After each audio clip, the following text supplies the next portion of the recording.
Good morning, everyone. Ladies and gentlemen, it's a privilege that I can stand in front of you right now. My name is Deicy Silvia Wenas. I'm from the Unspoken Ministry. And then you're gonna know about our organization later on after you see this next presentation.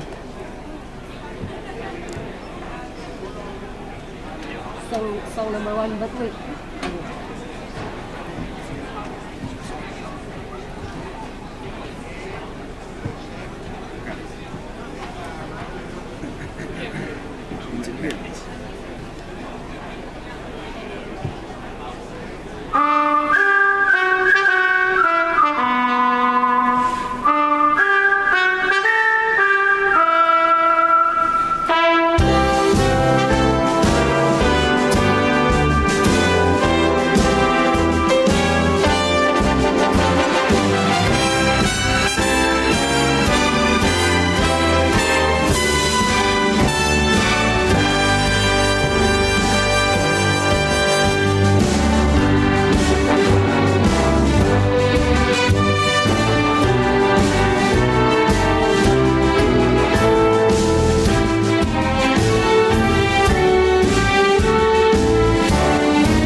For the pathfinders. Give them applause once again. Okay, ladies and gentlemen, they just performed a sign language, a song in Indonesian, sign language. Now, why we need to perform the sign language in front of everyone today? Because right now, I'm going to share with you about an inclusive early warning system for deaf people. No one left behind, including deaf people. And then in this part, we are empowering the Pathfinder Scouts in inclusive disaster risk reduction. Can I use this? Okay. This. All right. Next slide, please.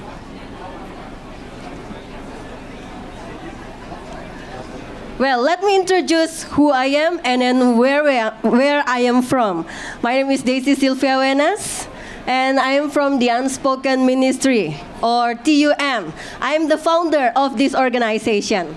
And we are a non-profit organization, and we are doing affirmative actions for deaf people. In Indonesia, because I'm from Indonesia, this organization is founded in Indonesia. In Indonesia, we collaborate with National Disaster Management Authority of Indonesia, our government, and we also collaborate with Indonesia deaf organization called Gerkatin. And then also we collaborate with Pathfinders, Scout, and ADRA Indonesia, another NGO. Next, please. So, maybe each one of you ask, why deaf people? Yeah? Why deaf people? You know, deaf people has communication barrier. Yeah, that is why in society they are oftentimes marginalized. Because we, the common people, we use spoken language, while the deaf people, they're using sign language. So we have different languages. Okay, and then by being marginalized, makes them vulnerable, especially in disaster risk reduction. So, next slide, please. Why they become vulnerable in disaster risk reduction? First, because they have no access to conventional early warning system.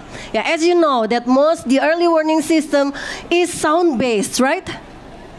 While they have no access to sound. They cannot hear sound. And then physically unidentified. Can anybody know if deaf people are around us right now? Can you identify them? I don't think so. Except if they are doing the sign language, then people will know, oh, they are deaf.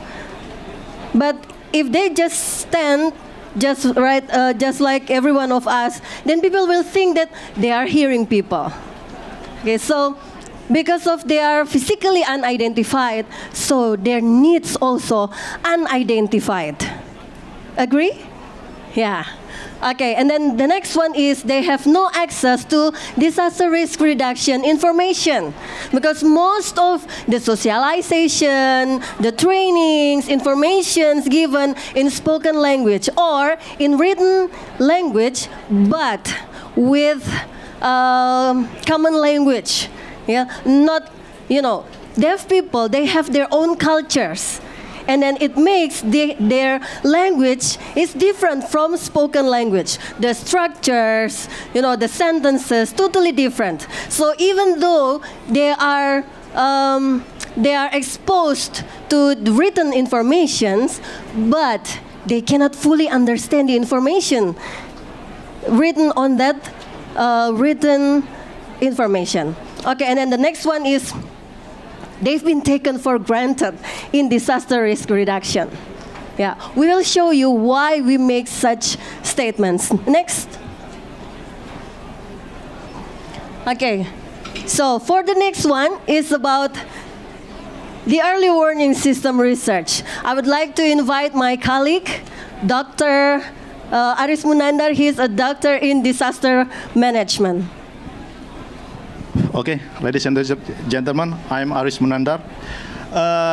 Yes, we did the research to observe whether the deaf people can exposed by our conventional early warning system, what we call the sound-based early warning system. You know that the problem is for the hearing. We conduct the research in 10 cities in Indonesia. You know that Indonesia has 34 cities in 34 provinces, and we take 10 cities for the samples. It's involved 180 deaf as a sample, and we do together with 223 pathfinders to support us to join the research. We are observed about assessing the effectiveness of the sound-based early warning system, like such kind of alarm near here or everywhere. And we are assessing the effective of the inclusiveness of the sound-based early warning system. And what happened after we take the research? And Ms. Deicy? Ms. Deicy will show you what happened, right? Okay, the next slide, please. Here is the finding from this research.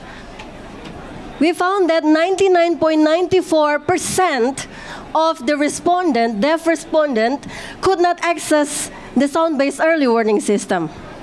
And hard of hearing people could not also access the early warning system, the conventional early warning system.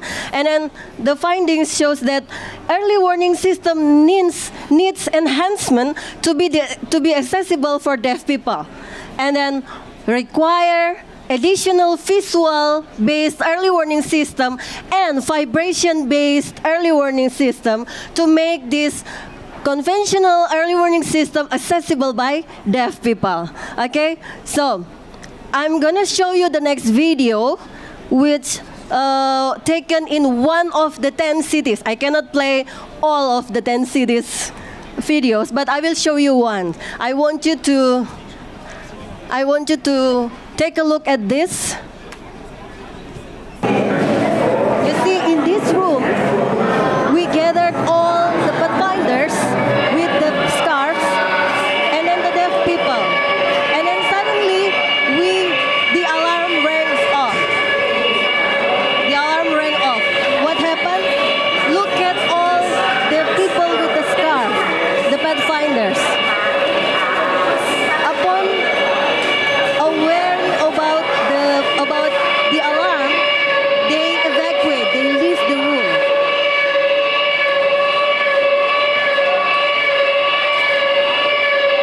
You see what happened? All the pathfinders are leaving the room. But look what happened. All the people left here are deaf people, except one person. And then this is also one of our findings, that we finally found that he was a hard of hearing person. He's an elderly. So he didn't know what's happening, the same as all the rest of the deaf people here. They didn't know what happened because of the early warning system is not accessible by them. Imagine, if this is really, for example, fire case, then 2 hours after that, we will find how many bodies, dead bodies, only because they didn't get access to early warning system. Okay, then the next one, please, video. You'll see this is the next video. The same settings, but we are trying to show them that they have visualized early warning system using the lights. Yeah. And you see, upon looking at the lights, they are all get access to the early warning system. They know that they should evacuate from the room because the early warning system, the sound-based and the visual-based early warning system was off. Okay, thank you so much. We go back to the presentation. So, next slide, please. Therefore, we give this recommendation from our research. First is National Disaster Management of Indonesia, our government, to add sound-based early warning system and visual-based early warning system to conventional early warning system. And then we also recommend so the National Disaster Management Authority work together with disaster management local offices to encourage local government to implement the use of VisEWS and VibEWS in public facilities. And then the next recommendation is VisEWS for public service facilities and VibEWS for private service facilities. And I will explain you a little bit about this. Yeah, why we need vibration early warning system? Because in private service facilities, yep, people, for example, at the hotel, in the hotel room, or in the hospital, when the patient, deaf patient being hospitalized, they need to be alert. For example, if they are sleeping, they cannot see the visual sign, they cannot hear. But when they use a smartwatch with the vibration, which is already connected to the center, then they will be warned. They will be, by the shaking of the vibration, then they will awake. Oh, okay. And then they will, so at their smartwatch, it mentioned evacuate, evacuate, evacuate. So they will evacuate from the room. Okay, so this is our recommendations. Next. Next, please. Now, the affirmative actions being done by the Unspoken Ministry so far is by the launching of deaf-friendly hospitals, the first one in Indonesia, and we believe that is the first one in Asia Pacific. Because last year, we introduced about this to AMC DRR, yeah, Asia Pacific Ministerial Congress on disaster risk reduction in Mongolia.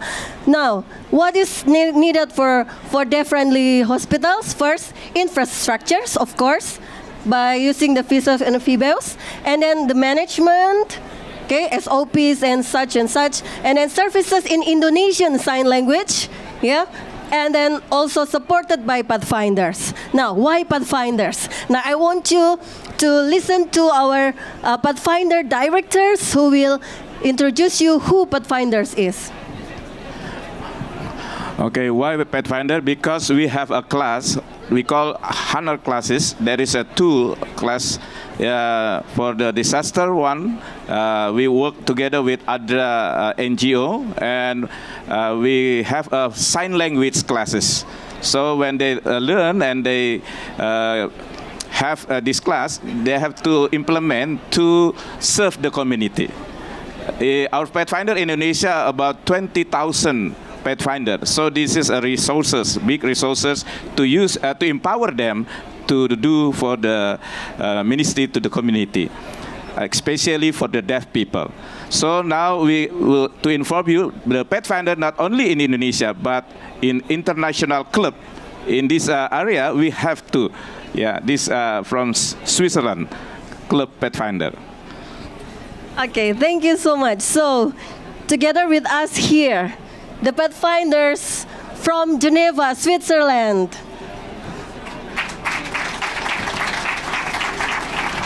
So by empowering pathfinders, we are ready to serve the community. In this case, is one of the most vulnerable community in disaster risk reduction. Thank you so much, and we give it back to our moderators.